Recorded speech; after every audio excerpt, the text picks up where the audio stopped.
The night's got ears. We can have our talk in your head. You have a room there, right? How do you know about that? I'm your grandfather. What don't I know?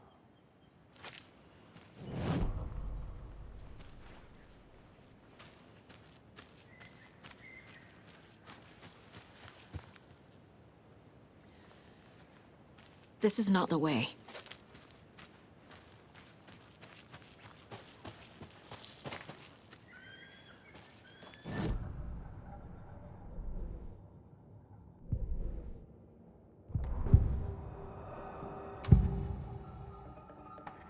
You know about my mind place? How is that possible? We all have the power. Find the truth. Damn right I do. Odin already told you you're a seer. You can gaze into their heads, see the truth. See past the lies. Past this bullshit horror story. Us Andersons aren't bound by it. You can fight it. Don't be the story. Make the story. It's true. I am a seer. I have a power. My mind place is more than I thought it was. This isn't my intuition. I'm seeing their thoughts. Is this why I know the truth about Logan? While everyone else forgot?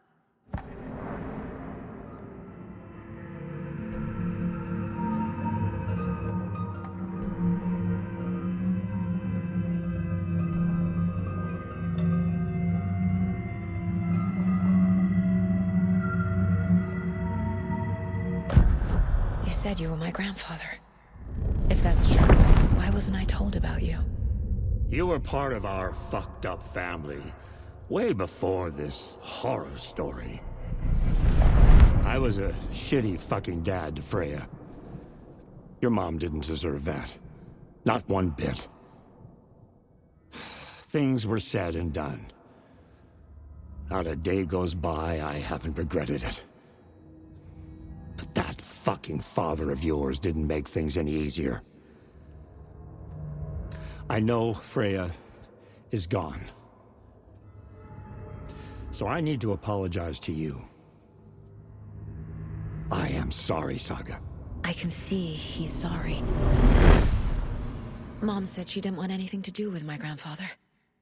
And that my father died before I could remember. It all matches. Tor and Odin aren't part of my family. You said you were a shitty father to my mom. Is that why she left? Freya never looked back. My girl was strong. Freya always thought our powers had a dangerous side. Odin and me did fuck with things that should not have been fucked with. Your mom had common sense. She raised you right. Kept you safe. I'm not surprised she didn't tell you about the Anderson power. She was always protecting me. Whenever I told my mom about my mind place, she called it make-believe.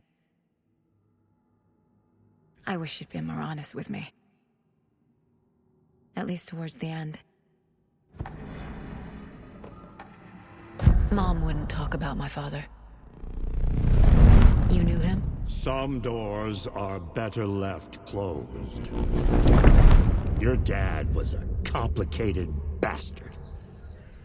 Always thinking too many steps ahead. That's not how we work.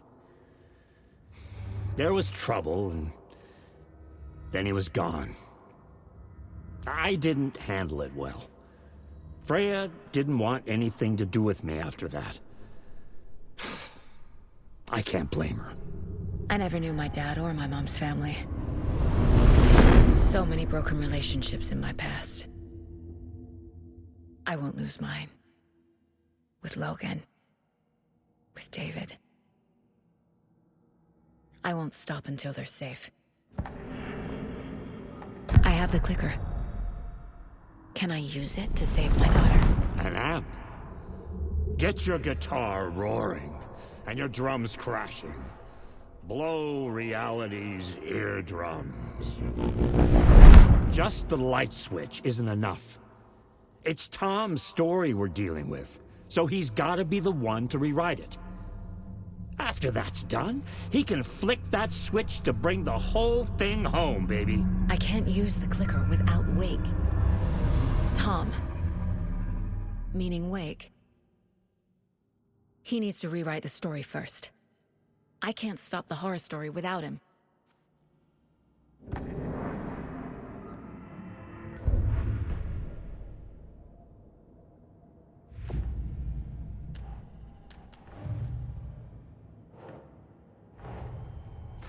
Wake wrote Logan into the story. He had no right to use her like this. There is still time to make him fix it. I won't give him a choice.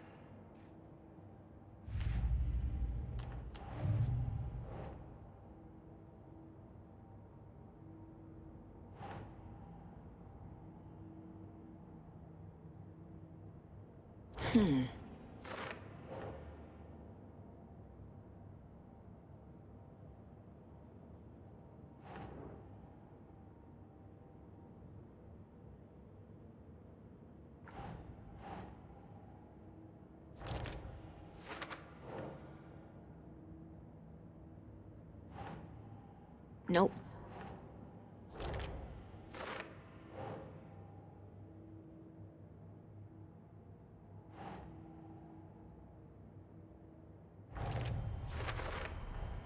Tor and Odin can actually speak with me in my mind place, thanks to their own powers.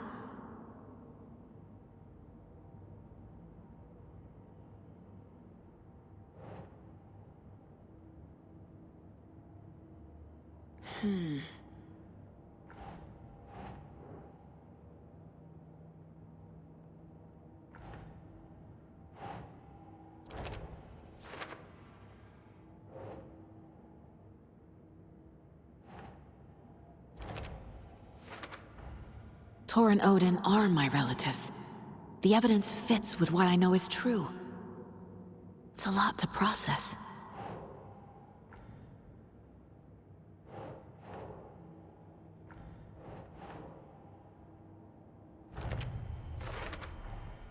The way Tor behaved, I'm surprised my mom hung around for as long as she did. But he is genuinely sorry.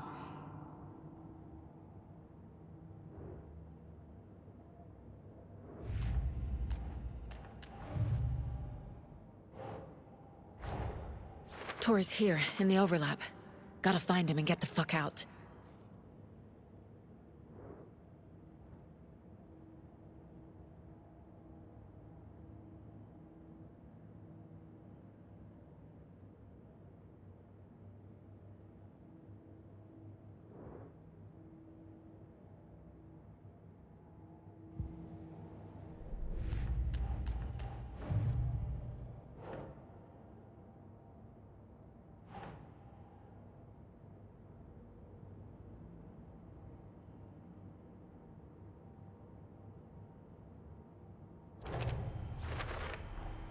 Wake needs to be the one to rewrite the ending. And I'll need to keep an eye on him.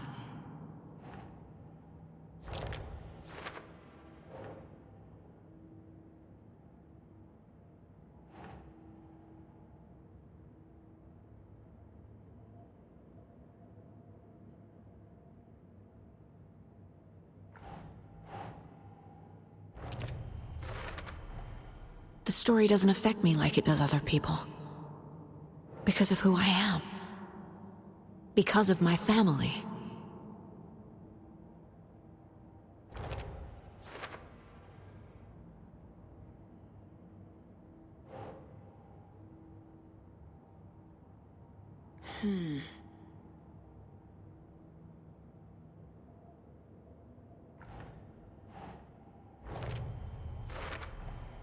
Overlaps require pieces of art to enter. Is that because of the Dark Place's focus on art?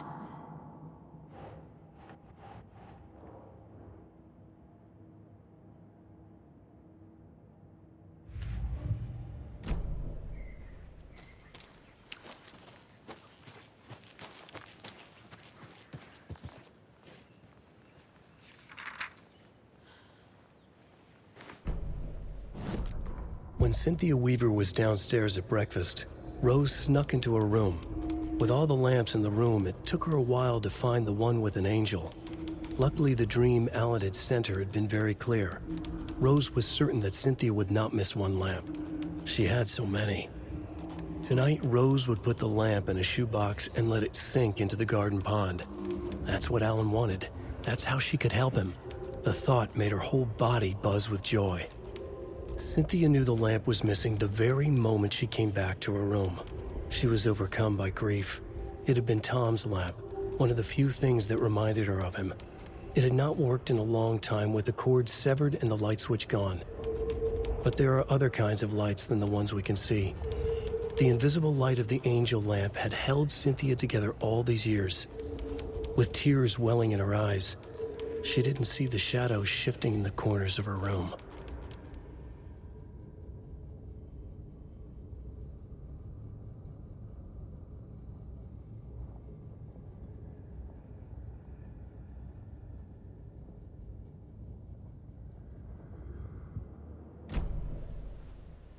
The FBC is holding wake at the sheriff's station. I need to make Agent Estevez understand. They have wake and I have the clicker. We have to work together to stop this. Casey. Do you read me, Casey? Damn it. Where are you, Casey? He better be okay. Focus, Saga. Get to the station, to wake.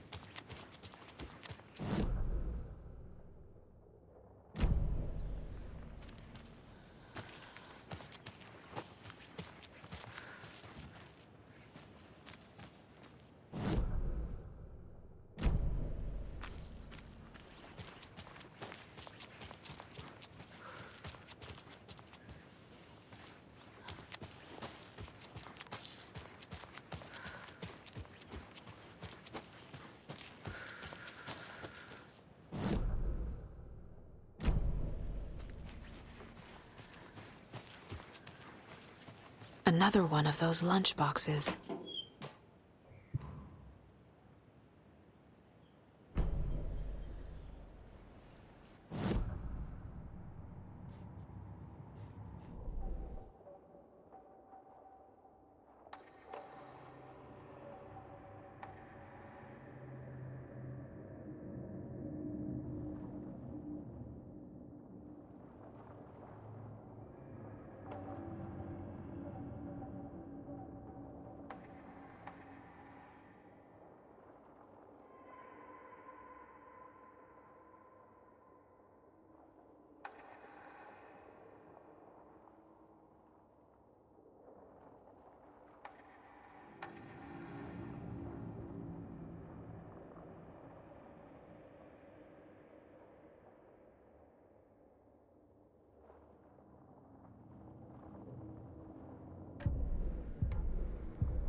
Up next, we have a guest lined up. I have it written down here somewhere. What's this say? Jim Figamore. Figamore? Figamore. I know that name somewhere, but... Oh, the lion's lighting up, so that could be him. Hello, you're on with Pat Maine. Hey, it's Terry. I'm at the Elderwood Palace Lodge and there's been a shootout. FBI everywhere. I think somebody's dead. I was working the front desk when bullets just started flying. I had to hide under my desk. Oh, gosh, Terry. Clearly a bit of embellishment on your part. But it sounds like maybe Russ Hammond's been hunting quail in the off-season again. Every night was bingo night at the Valhalla nursing home. Each time Rose drew a ball from the cage and called out its number, some of the residents shouted bingo, no matter what was on their cards. Some of them sat mute, their cards full, never calling out. Some of them would try to steal the ball from her. Some of them would chastise the others for acting out. It was like herding a clouder of cats. Rose didn't mind. She liked cats. She knew she was where she was supposed to be, with her little Vikings, waiting for the hero to come. Tonight, the residents were restless, more so than usual. Ati was wearing Blum's coveralls again. Tor stood by the phone. Too late. Rose saw the hammer in his hand. The garden lights started to flicker, the darkness and rain pressing against the windows. The time drew nigh.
The 81st annual Deer Fest was just around the corner. Everyone in Bright Falls was bustling. There were banners to be hung, pies baked, deer masks sold.